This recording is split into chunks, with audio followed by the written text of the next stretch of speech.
حضرات گرامی، آج کا یہ خطبہ آخری خطبہ ہے اس موضوع پر جس کو چند مہینے پہلے شروع کیا تھا کہ ہر مسلمان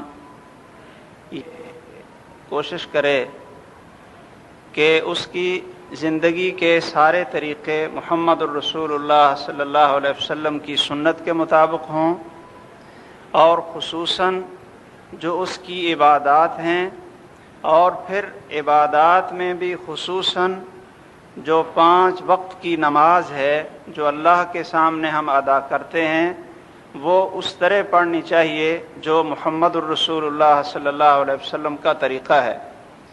یہ موضوع اس لیے شروع کیا تھا کہ عام طور پر جو ہم نمازیں پڑھ رہے ہیں اور بھائیوں کو دیکھتے ہیں کہ وہ نماز ادا کرتے ہیں، تو عام طور پر اگر 95% نہیں تو 90% ضرور وہ مسلمان ہمارے بھائی ہیں جن کی نماز رسول اکرم صلی اللہ علیہ وسلم کی سنت کے خلاف ہوتی ہے۔ اور آپ جانتے ہیں کہ اللہ ذوالجلال کو قطعاً وہ عبادت قبول نہیں ہے جو رسول اکرم صلی اللہ علیہ وسلم کے طریقے اور آپ کی سنت کے مطابق نہ ہو۔ رسول اکرم صلی اللہ علیہ وسلم نے نماز منبر کے اوپر کھڑے ہو کر پڑھ کر بھی دکھائی تھی، اور پھر صحابہ کرام رضی اللہ تعالی عنہم نے دوسرے صحابہ کے سامنے فعلاً وضو کر کے پانی منگوا کر وضو کر کے، اور پھر حضرت ابو حمید ساعدی رضی اللہ تعالیٰ عنہ نے 9 صحابہ کے سامنے 4 رکعتیں نماز ادا کر کے دکھائی، اور سب نے گواہی دی کہ ہاں آپ سچے ہیں، واقعتاً یہ محمد الرسول اللہ صلی اللہ علیہ وسلم کی نماز ہے۔ بھائیو، اس میں تو کوئی شک نہیں کہ ہمارا مطالعہ، ہمارا علم اور ہماری جو دینی طور پر رسالت تحقیق ہے یہ بہت کم ہے۔ ہم دین سمجھنے کے لیے نہ تو قرآن مجید کو سمجھنے کی کوشش کرتے ہیں، عربی کو سمجھنے کی کوشش نہیں کرتے، اور پھر اگر کوئی قرآن مجید کا ترجمہ پڑھ بھی لیتا ہے تو پھر وہ صحیح بخاری، صحیح مسلم جو رسول اکرم صلی اللہ علیہ وسلم کی صحیح سنت ہمیں بتلاتی ہیں، نماز کا طریقہ بتلاتی ہیں، ان کا کوئی مطالعہ نہیں کرتا۔ آپ کتنے فیصد ہمارے بھائی ہیں جن کی توجہ دین کی طرف بھی ہے، لیکن کوئی یہ نہیں کہتا یا نہیں کہہ سکتا کہ اس نے صحیح بخاری کا مطالعہ کیا، اس نے صحیح مسلم کا مطالعہ کر لیا۔ اب آپ مجھے بتلائیں کہ رسول اکرم صلی اللہ علیہ وسلم کی نماز کا طریقہ کہاں سے ملے گا؟ آپ کی نماز کا طریقہ کہ آپ کیسے نماز پڑھتے تھے، کیسے رکوع کرتے تھے، کیسے کھڑے ہوتے تھے، ہاتھ کیسے اٹھاتے تھے، یہ ہمیں کہاں سے ملے گا جب ہم رسول اکرم صلی اللہ علیہ وسلم کی سنت کا مطالعہ نہیں کرتے، احادیث کا ہم خود مطالعہ نہیں کرتے۔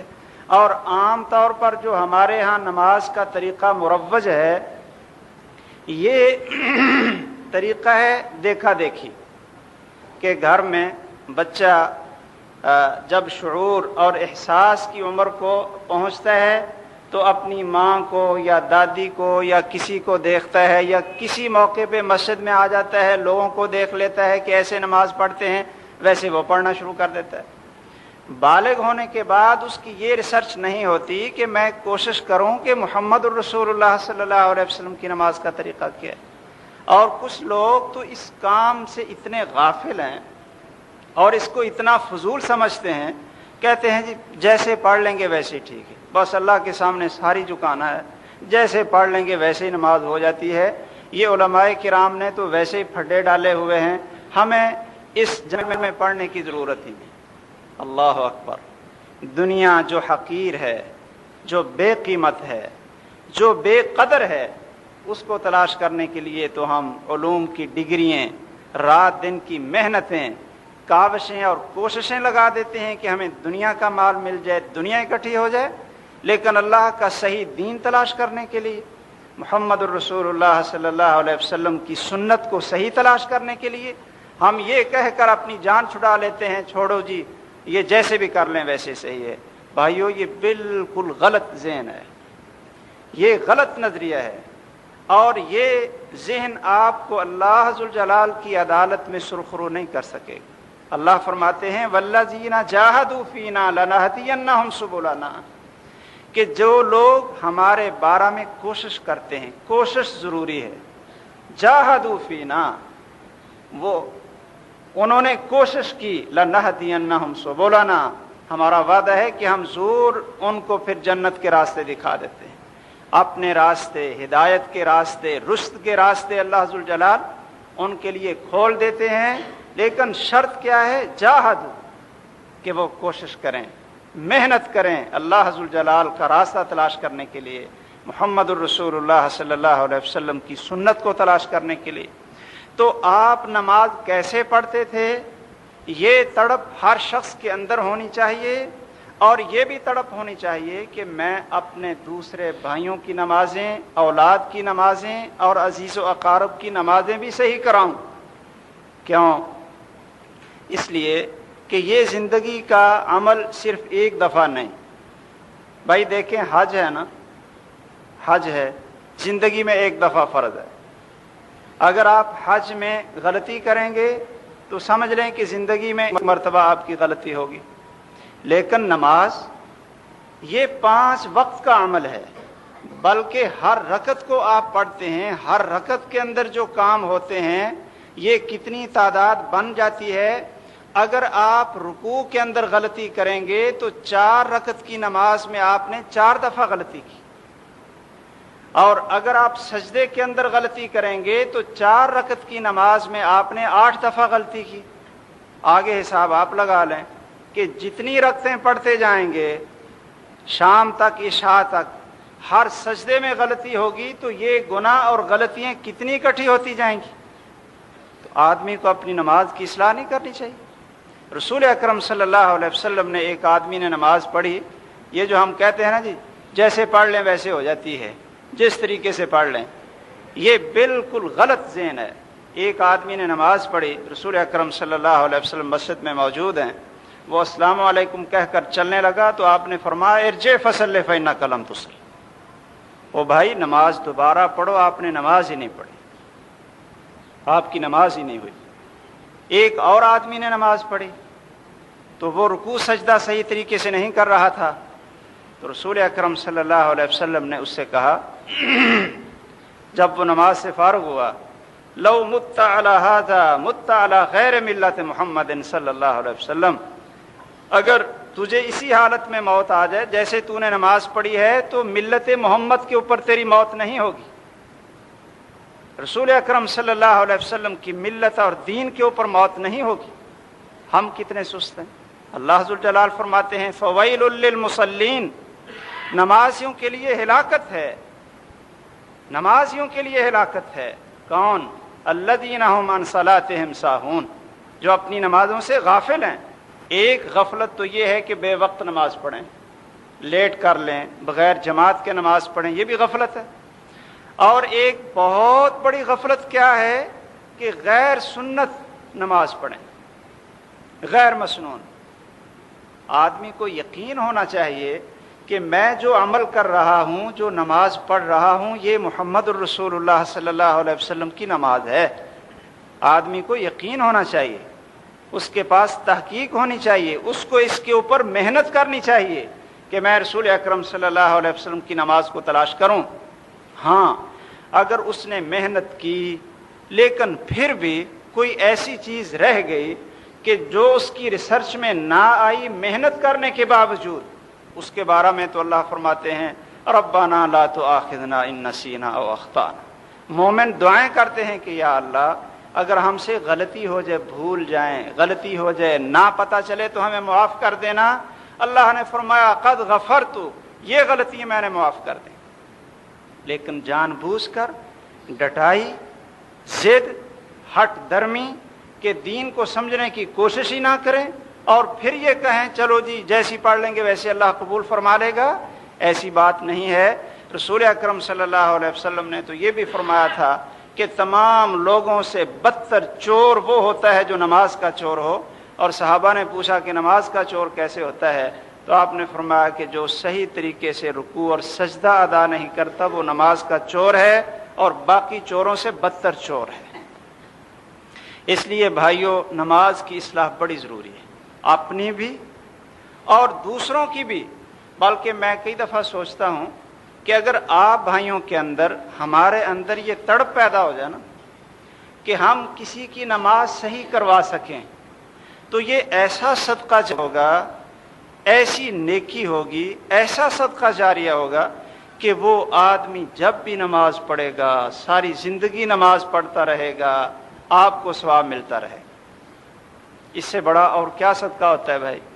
ایسا صدقہ جاریہ کہ آپ نے شفقت سے، پیار سے، محبت سے کسی کی نماز صحیح کروا دی، اس کو یہ حکم دے کر یا فتوے لگا کر سنت پہ نہ لگائیں، ایسے تو کوئی بھی سنت کے قریب نہیں آتا ہے، بلکہ آپ پیار کے ساتھ اس کے ذہن میں یہ بات ڈالنے کی کوشش کریں کہ بھائی میں بھی آپ کا بھائی ہوں، آپ کا خیر خواہ ہوں، آپ نماز پڑھتے ہیں، بڑی خوشی ہوتی ہے، لیکن ذرا اس چیز پہ غور کر لیں کہ رسول اکرم صلی اللہ علیہ وسلم کی نماز کیسی تھی۔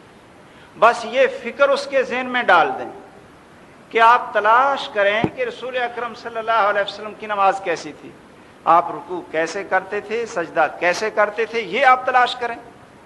اب وہ اس چیز کو کہاں سے تلاش کرے گا؟ چلو علماء سے پوچھ لے، اور علماء اس کو حوالہ دے کر صحیح حدیث کا بتلا دیں تو کافی، اس کے مطابق وہ پھر اپنی نماز کو بدل لے۔ تو بہرحال آپ خود بھی کان کھول کر اور آنکھیں کھول کر غور سے دیکھیں۔ میں مختصر نماز کا طریقہ آپ بھائیوں کے سامنے بیان کرتا ہوں، خود اپنی بھی اصلاح کی کوشش کریں اور تحقیق کریں، اور دوسرے اپنے جو بھائی ہیں، عزیز و اقارب ہیں، دوست ہیں، ان کے اندر بھی اس سنت کی روشنی کو پھیلانے کی کوشش کریں پیار اور محبت کے ساتھ۔ اللہ ذوالجلال اس محنت کو قبول کرے گا، اپنی نماز بھی درست ہوگی، لوگوں کی نماز بھی درست کر کے آپ یہ بہترین صدقہ جاریہ بنا سکتے ہیں۔ اور یہ دعا کریں کہ ہم ایسی نماز ادا کریں جو اللہ کو ایسی پیاری ہو کہ 2 رکعتیں پڑھنے سے ہی زندگی کے سارے گناہوں کو اللہ معاف کر دے۔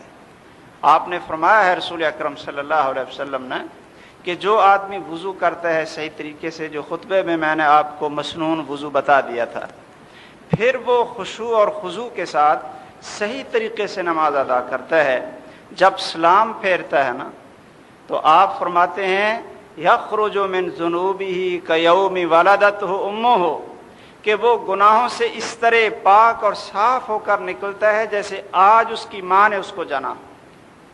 لیکن یہ کون سی نماز ہے؟ ہر ایک کی خواہش ہے، ہر ایک کی یہ آرزو اور جستجو ہونی چاہیے کہ وہ ایسی نماز پڑھے۔ اور بھائیو، ایسی نماز کب ملتی ہے؟ جب محمد الرسول اللہ صلی اللہ علیہ وسلم کی سنت کے مطابق نماز کو ادا کریں۔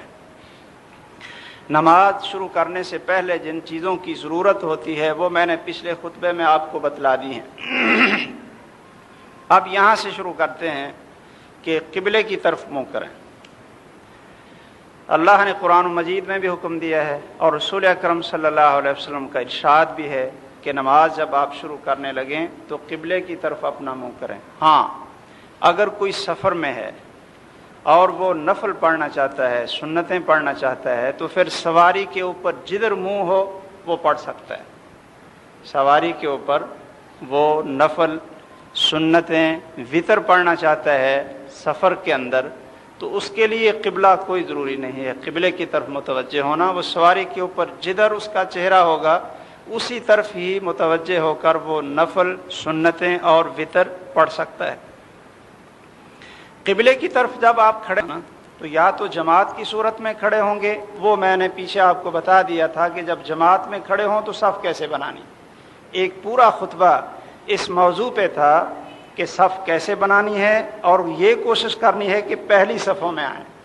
پہلی صفوں میں یہ کئی بھائی جمعہ خطبہ سننے کے لیے بھی آتے ہیں نا، آگے والی صفیں ساری خالی ہوتی ہیں اور وہ باہر پیچھے والی صفوں میں بیٹھے رہتے ہیں۔ کتنے محروم ہیں اس عظیم اجر سے جو پہلی صفوں میں بیٹھنے والے کو ملتا ہے، اور کتنے محروم ہیں فرشتوں کی دعاؤں سے، اللہ کی بخشش اور رحمت کے وعدے سے کہ آگے صفیں خالی ہوں اور پیچھے آدمی جا کر بیٹھ جائے اور فرشتوں کی دعاؤں سے محروم ہو جائے۔ بہرحال یہ میں نے پوری تفصیل سے آپ کو بتلا دیا تھا۔ اگر آدمی اکیلا ہے تو پھر اس کو چاہیے کہ اپنے وجود کے مطابق اور جیسے وہ سکون سے پاؤں اپنا کھول کر کھڑے ہو سکتا ہے ویسے کھڑا ہو، اور جو توجہ ہے پاؤں کی، انگلیوں کی اور پورے جسم کی یہ قبلے کی طرف ہو۔ یہ انگلیوں کی توجہ بھی میں اس لیے آپ حضرات سے کہہ رہا ہوں کہ کئی دفعہ بھائی کھڑے ہوتے ہیں نا تو وہ اپنے پاؤں کو ایسے رکھ لیتے ہیں، ایسے، یعنی آگے سے انگلیاں ایک ادھر کو اور دوسری ادھر کو اور پیچھے سے تھوڑا فاصلہ آگے سے زیادہ ایسے بنا لیتے ہیں۔ اب انگلیوں کی توجہ قبلے کی طرف نہیں، یہ تو سائیڈوں پہ ہو گئی۔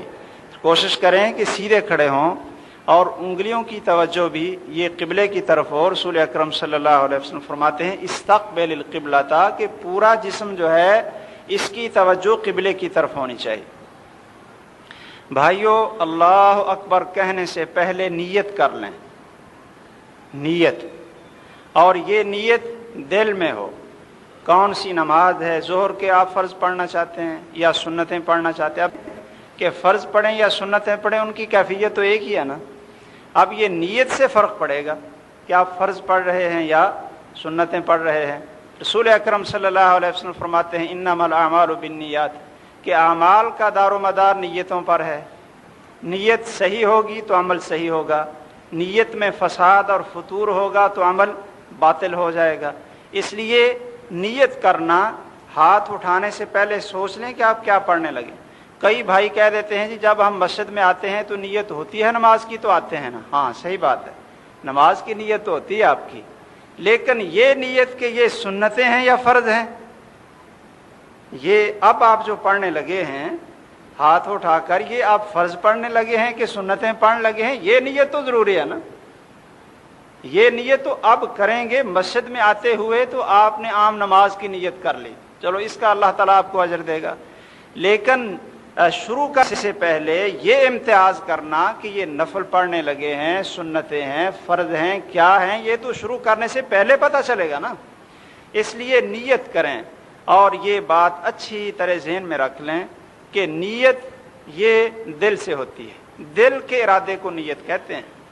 زبان کے قول اور زبان کی حرکت کو نیت نہیں کہتے، اس کو قول اور لفظ کہتے ہیں۔ نیت یہ دل کا فعل ہے، اور زبان کے فعل کو کلام اور قول اور لفظ کہتے ہیں، اس کو نیت نہیں کہتے۔ تو نیت یہ دل سے ہے۔ اب یہ جو ہم نے نیتیں بنائیں کہ 2 رکعت نماز اور اس طرح فرض اور فلاں، یہ نہ تو رسول اکرم صلی اللہ علیہ وسلم سے ثابت ہے، نہ ہی صحابہ کرام سے ثابت ہے، اور نہ ہی تابعین سے ثابت ہے۔ یہ پتہ نہیں کہاں سے بعد کے لوگوں نے اس کو نکال لیا۔ بھائی دیکھیں، ایک مثال سے میں آپ کو سمجھاتا ہوں۔ اگر کوئی انگلش جانتا ہے نا، یا فارسی جانتا ہے، پنجابی، اردو، عربی جانتا ہے، جو بھی زبان جانتا ہو، تو وہ سارے اللہ اکبر کہیں گے نا، لفظ اللہ اکبر بولیں گے۔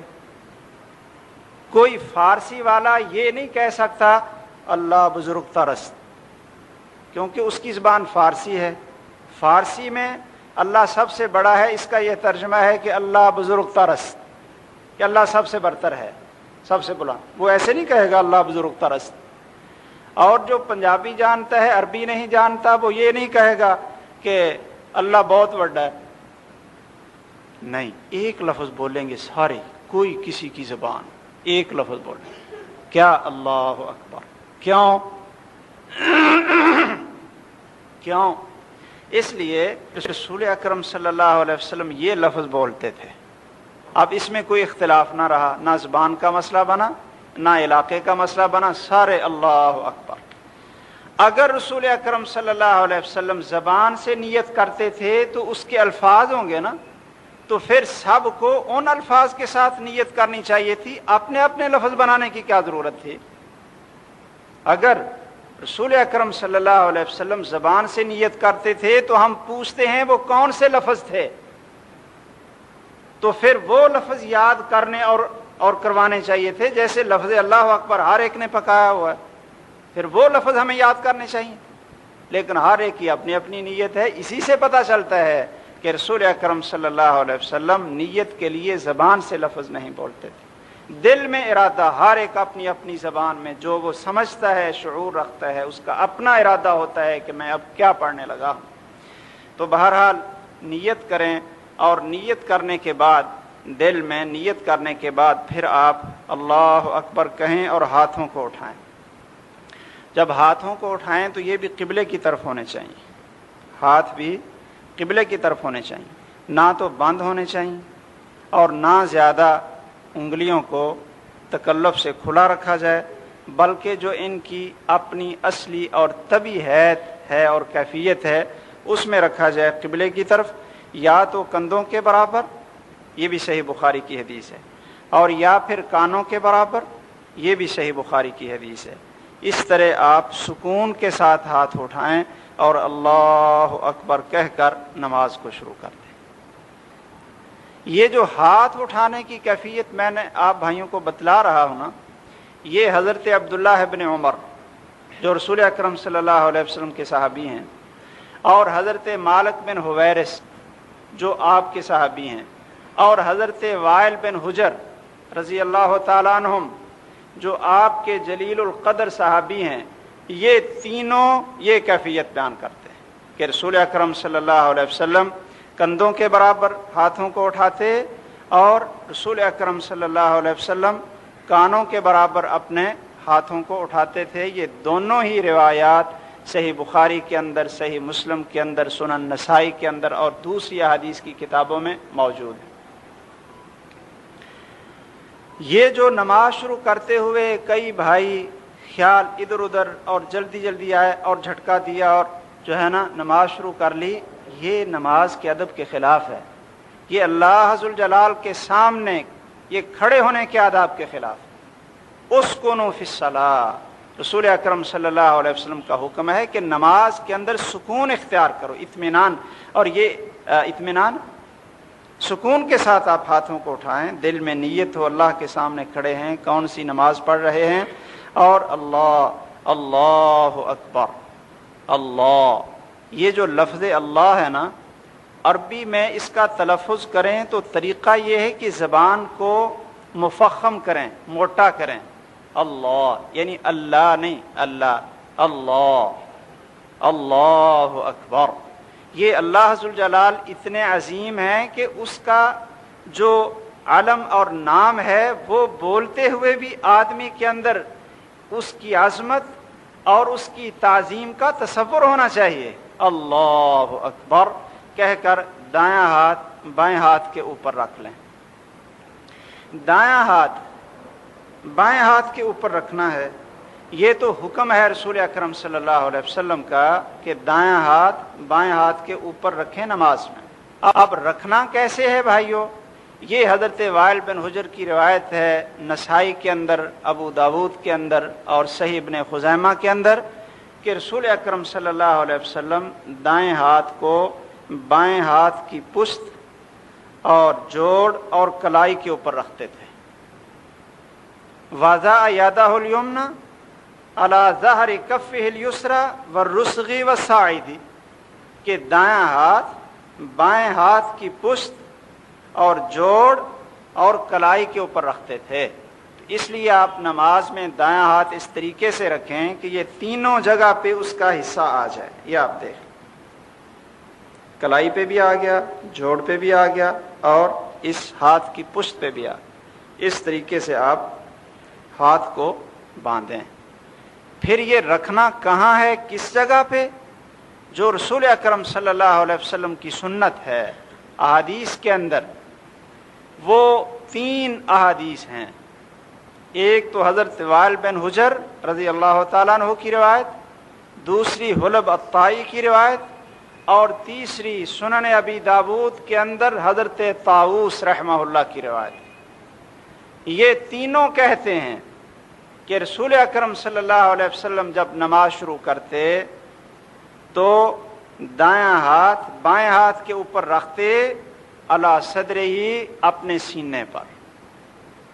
سینے پر جو سنت نماز ہے محمد الرسول اللہ صلی اللہ علیہ وسلم کی، اور صحابہ نے آپ کی نماز کی کیفیت نقل کی ہے، وہ کیا ہے کہ سینے پر آپ ہاتھ رکھتے تھے. اور سینہ بھائی آپ سمجھتے ہیں کہ یہ نیچے سے ہڈیاں جہاں ختم ہوتی ہیں یہاں سے پیٹ شروع ہوتا ہے، اور اس کے اوپر یہ سینہ ہے. یہاں رسول اکرم صلی اللہ علیہ وسلم اپنے ہاتھوں کو رکھ لیتے اور کیا پڑھتے؟ سبحانک اللہم وبحمدک وتبارک اسمک وتعالی جدک، یہ دعا پڑھ لیں. اور یا دوسری دعا بھی آپ پڑھتے تھے، اللہم باعد بینی وبین خطایای کما باعدت بین المشرق والمغرب، اے اللہ میرے گناہوں کے درمیان اور میرے درمیان اتنا فاصلہ ڈال دے جتنا مشرق اور مغرب کے درمیان فاصلہ ہے، کہ گناہوں کے قریب بھی نہ جاؤں، اتنا مجھے اپنی نافرمانیوں سے دور کر دے. وَنَقِّنِي مِنَ الْخَطَايَا كَمَا يُنَقَّى الثَّوْبُ الْأَبْيَضُ مِنَ الدَّنَسِ، اور مجھے گناہوں سے اس طرح پاک اور صاف کر دے جس طرح سفید کپڑا میل اور کچیل سے صاف ہوتا ہے. وَاغْسِلْهُ بِالْمَاءِ، اور پانی کے ساتھ دھو دے، اولوں کے ساتھ دھو دے، برف کے ساتھ دھو دے، بالکل پاک صاف مجھے کر دے. یہ دعا آپ پڑھ لیں، یا سبحانک اللہم وبحمدک یہ دعا پڑھ لیں. اور اس کے بعد پھر کیا پڑھنا ہے؟ اعوذ باللہ السمیع العلیم من الشیطان الرجیم من ہمزہ ونفخہ ونفثہ. یہ وہ مکمل تعوذ ہے مسنون جو نماز کے اندر پڑھا جاتا ہے. اور میرا یہ خیال ہے اور امید ہے اللہ کرے یہ خیال غلطی ہو کہ نمازیوں کی اکثریت کو مسنون تعوذ کا ہی نہیں پتہ. وہ کیا پڑھتے ہیں؟ اعوذ باللہ من الشیطان الرجیم بسم اللہ الرحمن الرحیم اور آگے سورۃ الفاتحہ. حالانکہ نماز کے اندر جو مسنون تعوذ ہے نا سنت کے مطابق کیا ہے؟ اعوذ باللہ السمیع العلیم من الشیطان الرجیم من ہمزہ ونفخہ ونفثہ. یہ آپ یاد کر لیں، یہ آگے بھی ایسے ہی نمازیں نا آپ پڑھتے رہیں. سنت کیا ہے نماز کے اندر تعوذ پڑھنے کی؟ اعوذ باللہ السمیع العلیم من الشیطان الرجیم من ہمزہ ونفخہ ونفثہ بسم اللہ الرحمن الرحیم. پھر آپ آگے سورۃ الفاتحہ پڑھیں. سورۃ الفاتحہ بڑی عظیم سورت ہے. پورے قرآن مجید میں اس سے فضیلت والی، اس سے عظمت والی اور کوئی سورت نہیں. کوئی آپ سے پوچھے کہ قرآن مجید میں سب سے عظیم سورت، تو وہ سورۃ الفاتحہ ہے. اور قرآن مجید میں سب سے عظمت والی آیت تو وہ کون سی ہے؟ آیت الکرسی ہے. آیت الکرسی سب سے عظیم آیت، اللہ کی توحید اس کے اندر. اور سب سے اعظم سورت وہ سورۃ الفاتحہ ہے. اس میں اللہ کی صفتیں اور اللہ کی توحید. ایاک نعبد و ایاک نستعین. اللہ اکبر. بھائیو یہ سورۃ الفاتحہ دم بھی ہے، یہ سورۃ الفاتحہ نماز بھی ہے، یہ قرآن عظیم بھی ہے. تو آپ تعوذ کے بعد اور بسم اللہ کے بعد سورۃ الفاتحہ پڑھیں. نماز کے اندر رسول اکرم صلی اللہ علیہ وسلم سے تواتر کے ساتھ، تواتر بغیر کوئی نماز نہیں ہوتی. آپ نے حضرت ابو ہریرہ کو بھیجا. دیکھیں آپ گلیوں میں اعلان اس مسئلے کا کرواتے تھے جس کی اہمیت بڑی ہو. حضرت ابو ہریرہ رضی اللہ تعالیٰ عنہ کو بھیجا، کہا گلیوں بازاروں میں نکل جاؤ اور ایک اعلان کر کے آؤ. آپ مسجد میں بھی بتلا سکتے تھے نا، لیکن مسجد میں اگر یہ اعلان کرواتے، اسپیکر تو اس وقت ہوتے نہیں تھے، تو مرد آتے وہ اعلان سن لیتے، یا کوئی بیمار ہے وہ بھی نہ سن سکتا، خواتین تھیں گھروں میں وہ بھی یہ اعلان نہ سن سکتی، بچے تھے وہ بھی یہ اعلان نہ سن سکتے. آپ نے مسجد میں تو یہ آرڈر جاری کیا تھا، لیکن ہر بالغ، بیمار، تندرست، مرد، عورتیں، بچے، ہر ایک کو یہ بات پہنچانے کے لیے ابو ہریرہ رضی اللہ تعالیٰ عنہ سے کہا کہ گلیوں میں نکلو اور کیا اعلان کر کے آؤ؟ لا صلاۃ لمن لم یقرأ بفاتحۃ الکتاب، کہ لوگوں سن لو غور سے، اللہ غور سے کان کھول کر، کہ فاتحہ کے بغیر نماز نہیں ہوگی۔ رسول اکرم صلی اللہ علیہ وسلم نے ایک دفعہ فجر کی نماز پڑھائی۔ فجر کی نماز میں قرات اونچی ہوتی ہے نا، تو جب آپ نے سلام پھیرا تو صحابہ کرام سے پوچھا لعلکم تقرؤون خلفی، کہ شاید تم میرے پیچھے پڑھتے ہو؟ صحابہ کرام نے کہا جی ہاں پڑھتے ہیں، ہم آپ کے پیچھے سارا کچھ پڑھتے رہتے ہیں، قرآن بھی پڑھتے رہتے ہیں۔ آپ نے فرمایا میں بھی سمجھ رہا تھا کہ آپ لوگ پڑھتے ہیں اور یہ میرے اوپر قرات خلط ملط ہو رہی ہے، تو میں نے بھی یہی سمجھا کہ آپ پڑھتے ہیں۔ پھر آپ نے فرمایا لا تفعلوا الا بفاتحۃ الکتاب فانہ لا صلاۃ لمن لم یقرأ بها، کہ سن لو یہ نماز کون سی تھی بھائیو؟ فجر کی۔ فرمایا سن لو میرے پیچھے کچھ نہ پڑھا، لا تقرؤوا بشیء، کچھ نہ پڑھو، الا بفاتحۃ الکتاب، سوائے سورۃ الفاتحہ کے۔ کیوں؟ کہ جو سورۃ الفاتحہ نہیں پڑھے گا اس کی نماز نہیں ہوگی۔ مجھے کئی دفعہ نا تعجب ہوتا ہے بعض فقہا کی ان باتوں پہ، جب امام قرات شروع کر لینا تو کہتے ہیں جی آپ سبحانک اللہ پیچھے پڑھ لیا کریں، فاتحہ نہ پڑھا کریں۔ یعنی کیا ہے فتویٰ بعض فقہا کا؟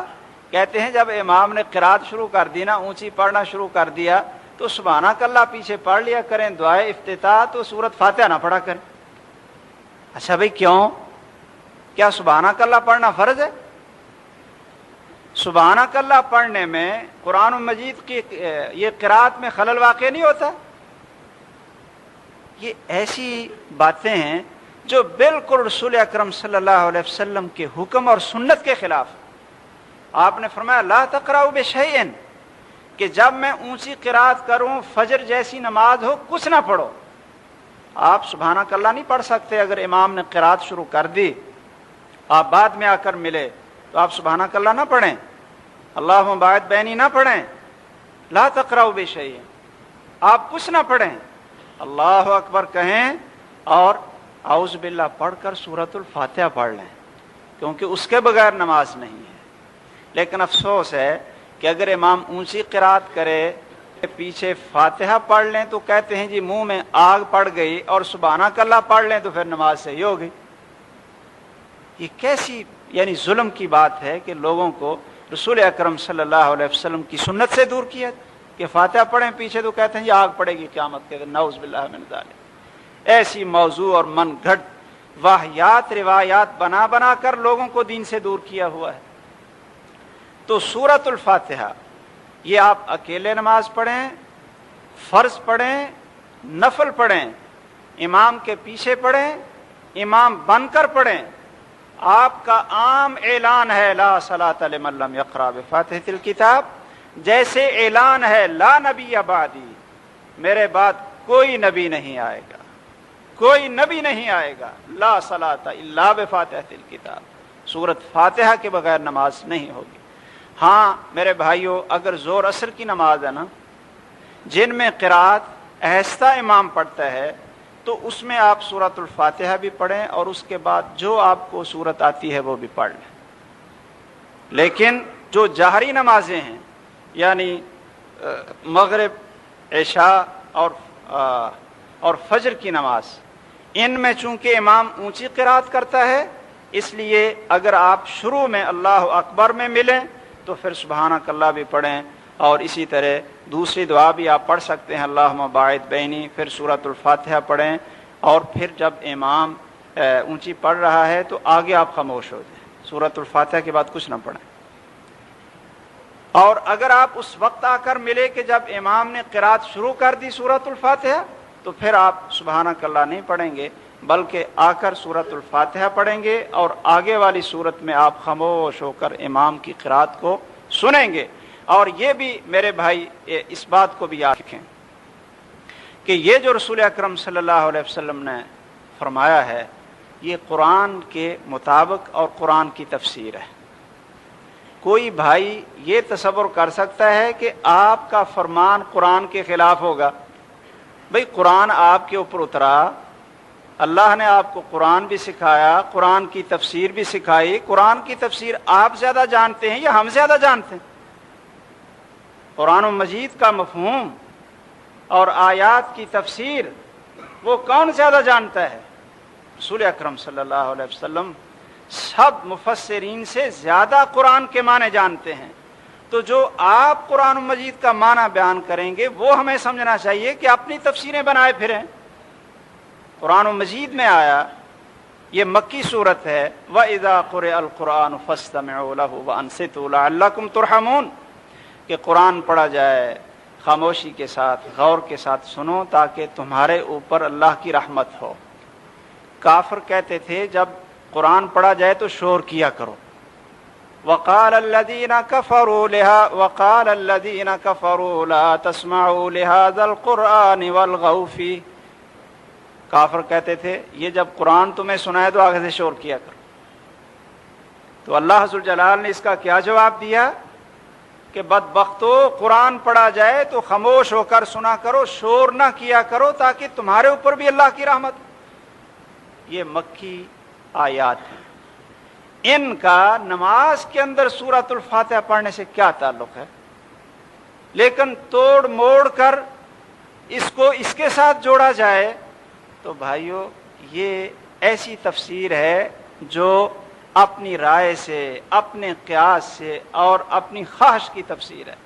رسول اکرم صلی اللہ علیہ وسلم کے اوپر یہ مکہ میں اتر چکی تھیں، پھر بھی آپ نے حضرت ابو ہریرہ کو مدینے میں گلیوں میں بھیجا کہ جاؤ اعلان کر دو کہ سورۃ فاتحہ کے بغیر نماز نہیں۔ اس سے پتہ چلا کہ امام کے پیچھے سورۃ فاتحہ پڑھ لینا اذا قرئ القرآن کے خلاف نہیں ہے، اس کے خلاف نہیں ہے۔ میں تو کئی دفعہ تعجب کرتا ہوں کہ سبحانک اللہ پڑھ لیں تو پھر اذا قرئ القرآن کے خلاف نہیں بنتا، اور اگر سورۃ الفاتحہ پڑھیں تو پھر اس کی مخالفت ہو جاتی۔ یہ کیسی تقسیم ہے؟ تو بہرحال سورۃ الفاتحہ کو آپ یاد کر لیں اور صحیح یاد کریں۔ صحیح میں اس لیے کہہ رہا ہوں کہ سورۃ الفاتحہ عربی زبان میں ہے۔ کیوں بھائی؟ عربی میں ہے نا، تو ہمیں وہ عربی میں پڑھنی چاہیے، پنجابی میں نہیں پڑھنی چاہیے۔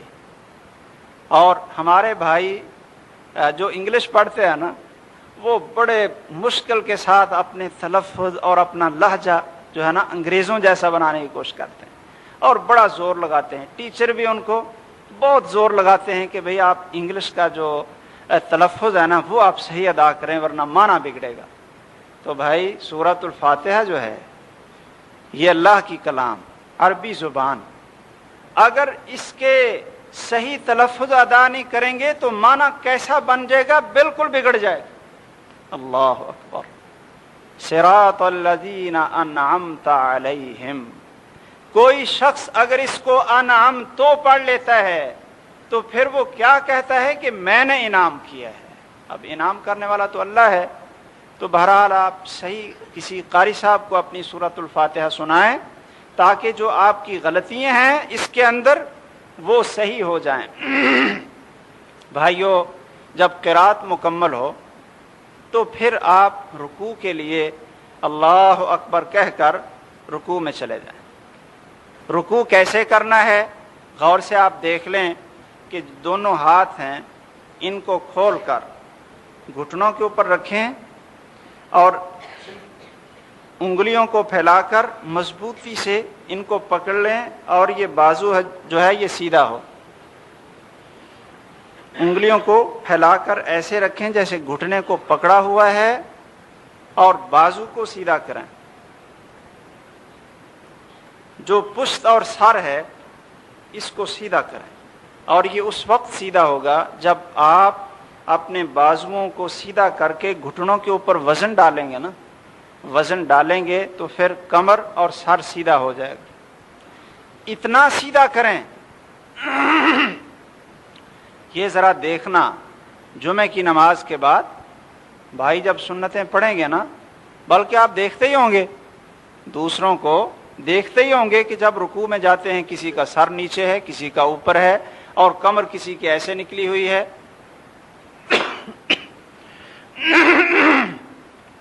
رسول اکرم صلی اللہ علیہ وسلم کا فرمان ہے، لا يقبل اللہ صلاۃ احدکم، لا يقبل اللہ صلاۃ احدکم حتی یقیم صلبہ فی الرکوع والسجود، کہ اللہ تعالیٰ کسی کی نماز کو قبول نہیں کرتے جب تک اپنی پشت کو رکوع کے اندر سیدھا نہ کر لے۔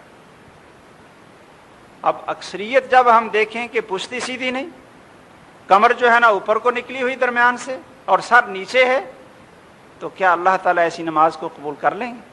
ہم تو شاید کہیں نہیں جی ٹھیک ہے ساری قبول ہیں، جیسے پڑھ لیں ساری قبول ہیں، لیکن رحمت للعالمین محمد کریم صلی اللہ علیہ وسلم کا فرمان یہ ہے، لا يقبل اللہ صلاۃ احدکم حتی یقیم صلبہ فی الرکوع، کہ اللہ بندے کی نماز کو قبول نہیں کرتے جب تک اپنی پشت کو رکوع کے اندر بالکل سیدھا نہ کر لے، سر اور پشت بالکل سیدھی۔ کتنی سیدھی؟ کتنی سیدھی؟ صحابہ کہتے ہیں کہ رسول اکرم صلی اللہ علیہ وسلم اتنی پشت کو سیدھا کرتے تھے کہ لو صب علیہ الماء لاستقر، کہ اگر پانی اوپر رکھ دیا جائے، ڈال دیا جائے تو پانی بھی ٹھہر جائے، ادھر ادھر نہ جائے۔ ذرا دیکھیں اپنے رکوع، رسول اکرم صلی اللہ علیہ وسلم کا رکوع، میرے خیال میں یہ جو فرقہ واریت کا عفریت ہے نا بھائی، اس نے ہمیں گمراہی کے اندر دو چار کیا ہوا ہے۔ پتہ ہر بھائی کیا کہتا ہے؟ کہتا ہے جی میں شافعی ہوں، ہمارے نزدیک ایسے بھی صحیح، میں حنبلی ہوں تو ہمارے نزدیک ایسے بھی چل جاتا ہے کام، میں حنفی ہوں ہمارے نزدیک ایسے بھی چل جاتا ہے۔ اللہ کے بندے، کام تو چلتا ہے رسول اکرم صلی اللہ علیہ وسلم کی سنت کے مطابق نماز پڑھنے سے۔ آپ یہ نمازیں کہاں سے لے آئے کہ فلاں مذہب کا ہوں فلاں مذہب کا ہوں؟ آپ کوشش کریں کہ سب سے پہلے رسول اکرم صلی اللہ علیہ وسلم کی سنت کو تلاش کریں۔ کیا اللہ کے سامنے یہ عذر کہ جی میں فلاں مذہب کا تھا، اللہ ذوالجلال پوچھیں کہ بھائی یہ نماز پڑھ کر لائے تھے، رسول اکرم صلی اللہ علیہ وسلم کی سنت کو نہ تلاش کیا نہ اس کے مطابق پڑھی، تو وہاں ہم کہہ دیں کہ جی میں تو حنفی تھا اس لیے میں نے جیسے پڑھی ویسے ہو گئی؟ اللہ ذوالجلال فرماتے ہیں یوم یعض الظالم علی یدیہ، جس دن قیامت، جس دن ظالم اپنے دونوں ہاتھوں کو کاٹ کاٹ کر کھائے، کاٹ کاٹ کر کھائے۔ یوم یعض الظالم علی یدیہ یقول یا لیتنی اتخذت مع الرسول سبیلا، کاش کہ میں کس کا راستہ پکڑتا؟ محمد الرسول اللہ صلی اللہ علیہ وسلم کا راستہ پکڑتا۔ یا ویلتا لیتنی لم اتخذ فلانا خلیلا، کاش کہ میں فلاں کے پیچھے نہ چلتا، میں نے اس کو دوست بنا لی، جیسے وہ کہتا رہا ویسے میں چلتا رہا۔ لقد اضلنی عن الذکر بعد اذ جاءنی، کہ نصیحت بھی آ گئی، قرآن کا پتہ چل گیا، سنت کا پتہ چل گیا، پھر بھی اس کے پیچھے لگ گیا اور اس نے مجھے گمراہ کر دی۔ یہ بہانہ اللہ کی عدالت میں نہیں چلے گا کہ جی ہم نے تو بڑوں کو ایسے دیکھا تھا، انا اطعنا سادتنا وکبراءنا فاضلونا سبیلا، کہ آدمی کہے یا اللہ ہم تو بڑوں کے پیچھے چل پڑے تھے، سرداروں کے پیچھے چل پڑے تھے، انہوں نے ہمیں گمراہ کیا، ان کو دگنا عذاب دے۔ اللہ فرمائیں گے دونوں کو عذاب دیں گے، اب ہم دونوں کو عذاب دیں گے۔ اس لیے بھائیو یہ ذہن میں نہ رکھو جی ہم جیسی پڑھ رہے ہیں ویسی صحیح ہے، رکوع بالکل سیدھا ہو، اور رکوع کے اندر آپ کیا پڑھیں؟ سبحان ربی العظیم، سبحان ربی العظیم، پاک ہے میرا پروردگار جو بڑا عظیم ہے، بڑی عظمت والا ہے، سبحان ربی العظیم۔ اور پھر بھائیو اللہ اکبر کہہ کر آپ رکوع سے اٹھیں اور سیدھے کھڑے ہو جائیں، سیدھے رکوع کو جاتے ہوئے اور رکوع سے اٹھتے ہوئے جب آپ اللہ اکبر کہتے ہیں رکوع کو جاتے ہوئے اور سمع اللہ لمن حمدہ کہتے ہیں رکوع سے اٹھتے ہوئے، تو پھر دوبارہ اس طرح اپنے ہاتھوں کو اٹھائیں جس طرح نماز کے شروع میں اٹھائے تھے. اس کو دین کہتے ہیں، ہاتھوں کو اٹھائیں. یہ رسول اکرم صلی اللہ علیہ وسلم کی زندگی، ساری زندگی کی سنت ہے. اور وہ صحابہ کرام جو ساری زندگی رسول اکرم صلی اللہ علیہ وسلم کے ساتھ رہے، انہوں نے اس سنت کو نقل کیا ہے. میرے بھائیوں، حضرت علی رضی اللہ تعالیٰ عنہ سے بڑھ کر کوئی آپ کے ساتھ رہا ہے؟ گھر میں بھی اور باہر بھی. پالا بھی حضرت علی رضی اللہ تعالیٰ عنہ کو آپ نے، اور پھر اپنا داماد بھی بنا لیا. اس لیے حضرت علی رضی اللہ تعالیٰ عنہ آپ کے گھر کی نماز کو بھی جانتے ہیں اور باہر کی نماز کو بھی جانتے ہیں. اور ابتدائی وہ پہلی نماز جس میں ایک دفعہ حضرت علی رضی اللہ تعالیٰ عنہ اور حضرت محمد الرسول اللہ صلی اللہ علیہ وسلم ایک پہاڑ کی اوڑ میں نماز پڑھ رہے تھے. ابو طالب نے دیکھ لیا. حضرت علی ڈرنے لگے کہ پتہ نہیں آپ مجھے کیا کہیں. حضرت علی ڈرنے لگے کہ پتہ نہیں یہ کہیں گے کہ بھئی یہ کیسی عبادت کر رہے تھے جو ہم نہیں جانتے. ڈرتے ڈرتے گئے ملے تو ابو طالب بڑے سمجھدار آدمی تھے. وہ کہنے لگے کہ یہ کیا پڑھ رہے تھے؟ کہنے لگے جی رسول اکرم صلی اللہ علیہ وسلم نے بتلایا تھا کہ جبرائیل علیہ السلام آئے، انہوں نے مجھے وضو کا طریقہ بھی سکھایا، نماز کا طریقہ بھی سکھایا، تو وہ ہم نماز پڑھ رہے ہیں. تو کہنے لگے جیسے یہ آپ کا بھائی اور ہمارا بھتیجا آپ کو کہتا جاتا ہے ویسے ویسے کرتے جائیں. وہ سمجھتے تھے لقد علمت بأن دین محمد خیر من ادیان البریۃ دینا. کہتے تھے مجھے پتہ ہے، یہ ابو طالب کا شعر ہے، کہتے تھے مجھے پتہ ہے کہ تمام مخلوق کے اندر جس دین چل رہے ہیں سب سے بہترین دین محمد صلی اللہ علیہ وسلم کا دین ہے. لیکن برادری نے نہ چھوڑا. بدقسمتی تھی، برادری نے نہ چھوڑا، اعلان نہ کر سکے کہ میں مسلمان ہوں اور لا الہ الا اللہ محمد الرسول اللہ. تو بھائیو، یہ حضرت علی رضی اللہ تعالیٰ عنہ جو بچپن سے لے کر آخر وقت تک گھر، سفر، حضر محمد الرسول اللہ صلی اللہ علیہ وسلم کے ساتھ رہے، بیٹی آپ کی آپ کے گھر میں، تو کیا وہ ایسی نماز ہمیں بتا سکتے ہیں کہ جو پہلے پہلے آپ کرتے ہوں اور بعد میں چھوڑ دیو؟ وہ فرماتے ہیں، سنن ابی داود میں یہ حدیث موجود ہے کہ میں نے رسول اکرم صلی اللہ علیہ وسلم کو جو دیکھا، آپ رکوع میں جاتے اور اٹھتے ہوئے ہاتھوں کو اٹھاتے تھے، رفع الیدین کیا کرتے تھے. تو یہ منسوخ کب ہو گئی؟ بہت سی احادیث ہیں، میرا چونکہ یہ موضوع نہیں، بہت سی احادیث ہیں، لا تعداد روایات ہیں محمد الرسول اللہ صلی اللہ علیہ وسلم کی. اور بھائیوں، صرف ایک بات حضرت معقل بن یسار رضی اللہ تعالیٰ عنہ وہ فرماتے ہیں کہ جب آدمی نماز کے اندر اپنے ہاتھوں کو اٹھاتا ہے نا، 10 انگلیاں اٹھتی ہیں اللہ کی تعظیم میں، تو ہر انگلی اٹھانے کے بدلے ایک ایک نیکی اللہ نامہ اعمال میں لکھ دیتے ہیں. تو ایک دفعہ ہاتھوں کو اٹھائیں تو 10 نیکیاں لکھی گئیں. دوسری دفعہ جب رکوع سے اٹھے تو ہاتھوں کو اٹھایا، پھر 10 نیکیاں لکھی گئیں. نماز کے شروع میں ہاتھوں کو اٹھایا تھا، 10 نیکیاں لکھی گئیں. 2 رکعتیں پڑھ کر تشہد سے کھڑے ہوں، ہاتھوں کو اٹھایا تو 10 نیکیاں لکھی گئیں. اور ایک ایک نیکی کی جب ضرورت ہوگی، نہ ماں دے گی، نہ باپ دے گا، نہ بیٹے دیں گے، جن کو پالنے کے لیے اور جن کی آسائش اور آرام کے لیے ہم پتہ نہیں کیا کیا کرتے ہیں، ایک نیکی بھی نہیں دے گا کوئی بھی. اس وقت یہ نیکیاں اکٹھی ہو کر اللہ ذوالجلال اپنی رحمت اور نجات کا ذریعہ بنا دیں تو اس سے بڑا اور کیا احساس ہے. اور وہ ہمارے بھائی جو اس سنت سے محروم ہیں، ایک تو نماز خلاف سنت، اور پھر انہی نیکیوں سے، اتنی نیکیوں سے محروم، اتنے درجات سے محروم کہ 10 نیکیاں. اللہ اکبر، ہاتھ اٹھائیں، اللہ اکبر، 10 نیکیاں اللہ ذوالجلال لکھ دے. ایک یہ اتنی نیکیوں سے محروم؟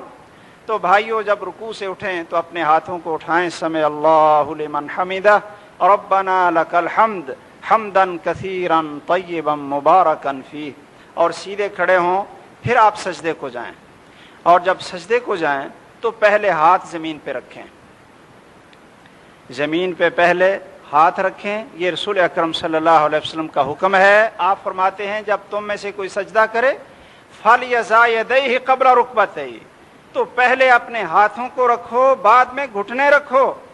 اور سجدہ کیسے کرنا ہے دیکھ لیں کہ جو دونوں ہاتھ ہیں ان کی انگلیاں ملا کر آپ ان کو زمین پہ رکھیں اور قبلے کی طرف کریں، انگلیاں ملا کر، ایسے نہیں رکھیں، سجدے ملا کر رکھیں، فاصلے نہ ہوں۔ پیشانی اور ناک یہ زمین پہ لگی ہو، گھٹنے اور پاؤں یہ بھی زمین پہ لگے ہوں، اور پاؤں کی انگلیاں اس طرح موڑ کر، جو پاؤں کی انگلیاں ہیں اس طرح موڑ کر قبلے کی طرف کریں اور پاؤں کو کھڑا کریں اور آپس میں ملا دیں، پاؤں کو، یعنی اپنے دونوں پاؤں، تیسرے بھائی کے ساتھ نہیں بلکہ اپنے دونوں پاؤں ملائیں، اور یہ جو انگلیاں ہیں ان کو اس طرح موڑ کر قبلے کی طرف کریں۔ ہاتھوں کی انگلیاں تو نہیں ہوتی، یہ پاؤں کی انگلیاں ہو جاتی۔ صحیح بخاری میں یہ الفاظ ہیں کان یستقبل باطراف اصابع رجلیہ القبلہ، کہ آپ اپنے پاؤں کی دونوں پاؤں کی انگلیوں کو قبلے کی طرف موڑتے تھے، یرص عقبیہ، اور اپنی ایڑیاں ملا لیتے تھے۔ اس طریقے سے آپ سجدہ کریں اور اپنے بازو یہ جسم سے دور رکھیں، یعنی یہ ساتھ نہیں لگائیں ایسے، بلکہ یہ جو بازو ہیں یہ اپنے جسم سے دور رکھیں اور پڑھیں سبحان ربی الاعلی، کہ میرا وہ پروردگار جو سب سے اعلیٰ اور بلند ہے، میں اس کی پاکیزگی بیان کرتا ہوں۔ اور دوسری دعا بھی آپ پڑھ سکتے ہیں، سبحانک اللہم ربنا وبحمدک اللہم اغفر لی، یہ دعا بھی رسول اکرم صلی اللہ علیہ وسلم پڑھا کرتے تھے۔ آپ ایک سجدے سے اٹھیں، درمیان میں بیٹھ جائیں سکون کے ساتھ، دو سجدوں کے درمیان، اور پڑھیں رب اغفر لی رب اغفر لی، یہ دعا صحیح مسلم کے اندر ہے، رب اغفر لی رب اغفر لی، بس اللہم اغفر لی اللہم اغفر لی 2 دفعہ، اور زیادہ دفعہ جتنی مرتبہ آپ چاہیں۔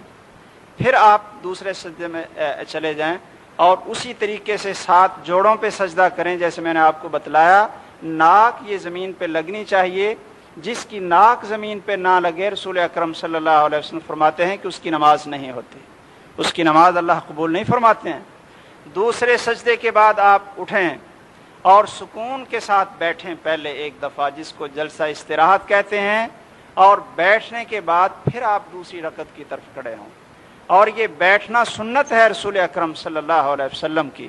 بھائیو دوسری رکعت بھی ایسے پڑھیں گے جیسے آپ کو بتلائی، سوائے صورت یہ دعائے افتتاح کے 2 رکعتیں مکمل کر کے آپ تشہد میں بیٹھیں، اور تشہد میں بیٹھنے کا طریقہ یہ ہے کہ جو بایاں ہاتھ ہے نا، پہلے یہ آپ سمجھ لیں، بایاں ہاتھ تشہد میں یہ آپ اس طرح رکھیں کہ جس طرح گھٹنے کو پکڑا ہوا ہے، ران پہ بھی آئے گھٹنے پہ بھی آئے، اور ایسے رکھیں جیسے اس کو پکڑا ہوا ہے۔ مجھے ایک بھائی نے بتایا کہ جی ایک مسئلہ ہے، میں نے کہا جی فرمائیں۔ کہتے ہیں مسئلہ یہ ہے کہ یہ جو ہاتھ ہے نا یہ اوپر رکھنے چاہیے، اگر یہ انگلیاں نیچے چلی گئیں تو یہ قیامت کے دن یہاں سے کاٹ دی جائیں۔ اچھا، میں نے کہا بھائی اس کا حوالہ، ابھی تک ہم نے نماز کے موضوع پہ کافی کوشش کی کہ حدیث پڑھیں، مطالعہ کریں، کچھ عمر بھی گزری، اب اس کا حوالہ کہ یہ انگلیاں جتنی نیچے ہو گئیں وہ کاٹ دی جائیں گی قیامت کے دن، اور ہاتھ جو ہے نا یہ بیکار ہو جائے۔ کہتا ہے جی حوالہ تو مجھے نہیں پتا، لیکن میں نے سنا ہے۔ یہ جو سنی سنائی باتیں ہیں نا بھائی، انہوں نے اصل میں لوگوں کو سنت سے دور کیا ہے۔ یہ تو سنی سنائی بات ہوگی، پتہ نہیں کہاں ہے کہاں نہیں ہے، اور کہاں یہ کس کارخانے کے اندر گھڑی گئی ہے جس کا ذکر کوئی احادیث میں نہیں ہے، اور جو احادیث میں ہے وہ میں آپ کو بتا دیتا ہوں کہ رسول اکرم صلی اللہ علیہ وسلم تشہد کے اندر بایاں ہاتھ رکھتے اپنے گھٹنے اور ران پہ اس طرح رکھتے کہ جس طرح اس کو پکڑا ہوا ہے، یہ حدیث ہے رسول اکرم صلی اللہ علیہ وسلم کی۔ اور دایاں ہاتھ یہ کیسے رکھیں؟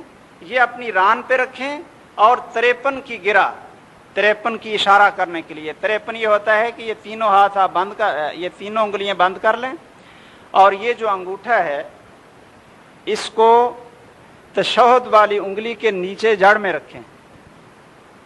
یہ بھائی یہ جو 3 انگلی ان کو بند کریں اور اس انگوٹھے کو تشہد والی انگلی کی جڑ پہ رکھیں. اس کو عربی میں 53 کہتے ہیں. یہ انگوٹھے کو انگلی کے نیچے رکھیں تو یہ 50 کا اشارہ ہوتا ہے، 50 کا، اور یہ 3 ایسے بند کر لیں تو یہ 53 ہو گیا. اس طرح رسول اکرم صلی اللہ علیہ وسلم اپنا ہاتھ تشہد میں رکھتے تھے، اس طرح. اور یا ساری انگلیاں بند کر کے بھی آپ اپنی انگلی کا اشارہ کریں، اور پورے تشہد میں شروع سے لے کر سلام پھیرنے تک یا پہلے تشہد میں مکمل تشہد تک انگلی کا اشارہ کریں.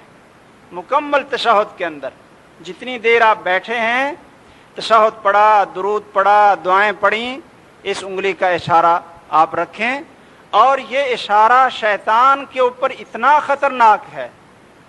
اشارہ یہ بھائی کیوں خطرناک ہے؟ اس لیے کہ آپ زبان سے بھی کہہ رہے تھے التحیات للہ، کہ ہماری ساری عبادتیں اس اللہ کے لیے. اشہد ان لا الہ الا اللہ اللہم صلی علی محمد. زبان سے بھی ایک اللہ کی وحدانیت اور عبادت کا اقرار کر رہے تھے، اور پھر انگلی کے ساتھ اشارہ بھی ایک اللہ کی وحدانیت کی طرف کر رہے تھے. تو یہ اتنا خطرناک ہے شیطان کے لیے. رسول اکرم صلی اللہ علیہ وسلم فرماتے ہیں جب آپ اشارہ کرتے ہیں تو یہ شیطان کے اوپر اس طرح بمبارمنٹ ہوتی ہے، گولے پڑتے ہیں اس طرح کہ جس طرح آپ اس کے اوپر حملہ آور ہیں. اس لیے کہ یہ توحید ہے اس کے اندر. بھائیو یہ پہلا تشہد، اس میں تشہد تک پڑھیں گے، بعد میں درود یا دعائیں پڑھنا یہ ضروری نہیں. پھر دوسرے تشہد کے اندر، تشہد کے بعد درود شریف پڑھنا، اور باقی جو دعائیں ہیں نا درود شریف کے بعد، درود شریف پڑھنا یہ ضروری ہے نماز کے اندر. اس کے بغیر نماز نہیں ہوتی. درود شریف پڑھنا یہ فرض ہے نماز کے اندر، اس کے بغیر نماز نہیں ہوتی. اور باقی دعاؤں میں سے ایک دعا ضروری ہے، ایک دعا وہ آپ یاد کر لیں ضرور، اور باقی اپنی مرضی سے پھر پڑھ لیں جتنی کسی کو یاد ہوں دعائیں مسنون رسول اکرم صلی اللہ علیہ وسلم سے. جو ضروری دعا ہے وہ کون سی ہے؟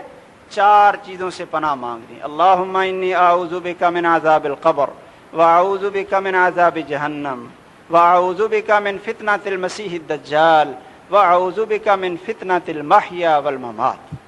یہ 4 چیزیں. اور آگے بھی ایک لفظ آپ نے بتلایا اللہم انی اعوذ بک من المأثم والمغرم. یہ دعا پڑھنا تو ضروری ہے، اس کا حکم دیا. کتنے بھائی ہیں جن کو یہ دعا یاد ہے؟ اکثریت رب جعلنی اور ربنا آتنا. میں ان دعاؤں کا انکار نہیں کرتا، یہ موجود ہیں قرآن مجید کے اندر، لیکن رسول اکرم صلی اللہ علیہ وسلم نے جو نماز کے اندر دعائیں سکھائیں ان کے اندر یہ نہیں. ان میں جو آپ نے حکم دیا جس دعا کا وہ ہم نے چھوڑ دی. حکم دیا اس دعا کا فَلْيَسْتَعِذْ بِاللَّهِ مِنْ أَرْبَعٍ. یہ دعا آپ یاد کریں، اور آخر میں دائیں طرف السلام علیکم ورحمۃ اللہ پوری گردن گھما کر. اور دل میں کیا ہے کہ یہ جو دائیں طرف ہے نا مومن بندے اور فرشتے، ان کو آپ سلام کہہ رہے ہیں السلام علیکم ورحمۃ اللہ. اور بائیں طرف بھی جو فرشتے اور مومن بندے ہیں، فرشتوں کا نام اس لیے لے رہا ہوں کہ آپ کہیں یہ نہ کہنے جی اگر ہم اکیلے نماز پڑھ رہے ہوں تو پھر ہم کس کو السلام علیکم کہتے ہیں. بھائی یہ پھر اللہ کے فرشتے. السلام علیکم فرشتے، اللہ کے بندے جماعت کی صورت میں. اس سے پتہ چلتا ہے کہ نماز پڑھ لیں تو آپ کی دائیں طرف ایسا آدمی بیٹھا ہوا ہے جو آپ سے لڑا ہوا ہے، اور آپ جب ملتے ہیں تو اس کو السلام علیکم نہیں کہتے. کیوں بھائی؟ تو جب دائیں طرف وہ ہوگا نماز میں یا بائیں طرف ہوگا تو پھر آپ کیا کریں گے؟ یا تو لڑائی اتنی بنائے نا کہ اب بھی نہ کہیں اس کو السلام علیکم. کیوں بھائی؟ یہ لگتا ہے کہ یہ نماز صلح بھی کرواتی، اور بھی اس کے فوائد ہیں، تو یہ نماز یہ صلح بھی کرواتی.